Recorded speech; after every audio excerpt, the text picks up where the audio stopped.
പതിവ് തെറ്റാതെ ഇത്തവണത്തെ സ്വാതന്ത്ര്യദിനാഘോഷത്തിനും പാലക്കാട് എരുമയൂരിലെ സ്കൂളുകൾക്കും ക്ലബ്ബുകളിലേക്കും ദേശീയ പതാക എത്തിച്ചത് എരുമയൂർ ബഡ് സ്കൂൾ വിദ്യാർത്ഥികളാണ്. ആത്മധൈര്യത്തോടെ പരിമിതികളെ അതിജീവിച്ച് 4000-ലധികം ദേശീയ പതാകകളും ബാഡ്ജുകളുമാണ് എരുമയൂർ ബഡ് സ്കൂളിലെ കുരുന്നുകൾ തയ്യാറാക്കിയത്.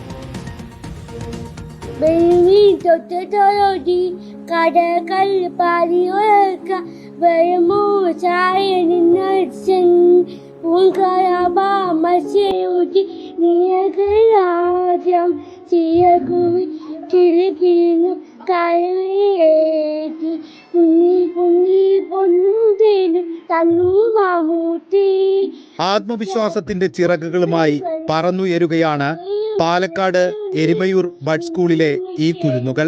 പാട്ടുപാടി ചിരിച്ചും കളിച്ചും ഇവർ തയ്യാറാക്കുന്ന ദേശീയ പതാകകളാണ് ഇന്നത്തെ സ്വാതന്ത്ര്യ ദിനാഘോഷത്തിൽ എരുമയൂരിലാകെ പാറിപ്പറക്കുന്നത്.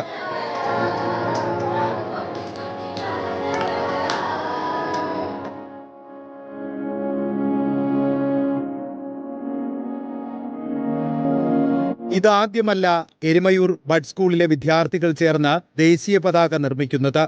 2023 മുതൽ ഇവർക്ക് ഇതൊരു ശീലമാണ്. നമ്മൾ സാധനങ്ങൾ എത്തിച്ചു കൊടുത്താൽ മാത്രം മതി. അവർ വൃത്തിയായിട്ട് കാര്യങ്ങൾ ചെയ്ത് നമ്മൾ അത് പിന്നെ ഒന്ന് സോർട്ട് ചെയ്യാൻ വേണ്ടല്ലോ. എണ്ണം ഇവരെ സംബന്ധിച്ച് എണ്ണ എടുക്കുക എന്നുള്ളത് വളരെ കുറച്ച് പേർക്ക് പറ്റുള്ളൂ. അപ്പം നമ്മൾ എണ്ണി സോർട്ട് ചെയ്ത് കൊടുക്കുക എന്നുള്ളത് മാത്രമേ ഉള്ളൂ. ബാക്കി എല്ലാ കാര്യങ്ങളും നമ്മളേക്കാൾ ഉത്തരവാദിത്തോടു കൂടി അവർക്ക് ചെയ്യാൻ കഴിയുന്നുള്ളതാണ്.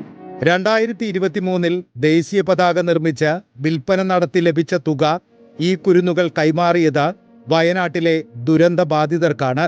കഴിഞ്ഞ വർഷം ക്യാൻസർ ബാധിച്ച സ്വന്തം സഹപാഠിയെ സഹായിച്ചു. ഇത്തവണ ലഭിക്കുന്ന തുക ഒരുമിച്ചൊരു യാത്രയ്ക്കായി മാറ്റിവെക്കാനാണ് ഈ കുട്ടികളുടെ തീരുമാനം. ഡാൻസ് ചെയ്യും, അതുപോലെ തന്നെ സ്പോർട്സിൽ ഇവിടെ പരിപാടിയിൽ പങ്കെടുത്തിട്ട് വിൻ ചെയ്തിട്ടുണ്ട്. ഇപ്പോൾ ഖാദി ബോർഡിൻ്റെ സഹായത്തോടു കൂടി നൂലിപ്പ് കുട്ടികളിൽ കുറേ പേര് ആ വർക്ക് ചെയ്യുന്നുണ്ട്. ടീച്ചറും അതുപോലെ തന്നെ അവരുടെ സഹായികളുമായിട്ടുള്ള ആളുകൾ നല്ല ടീമാണ്. ജില്ലയിൽ തന്നെ മികച്ച രീതിയിൽ നടക്കുന്നതാണ് ഞാൻ മനസ്സിലാക്കുന്നത്. കഴിഞ്ഞു പോയ കാലം കാറ്റിനക്കരെ, ഒഴിഞ്ഞു പോയ രാഗം കടലിനക്കരെ, ദേവകാല പൂത്തകാല നീ മറന്നുവോ.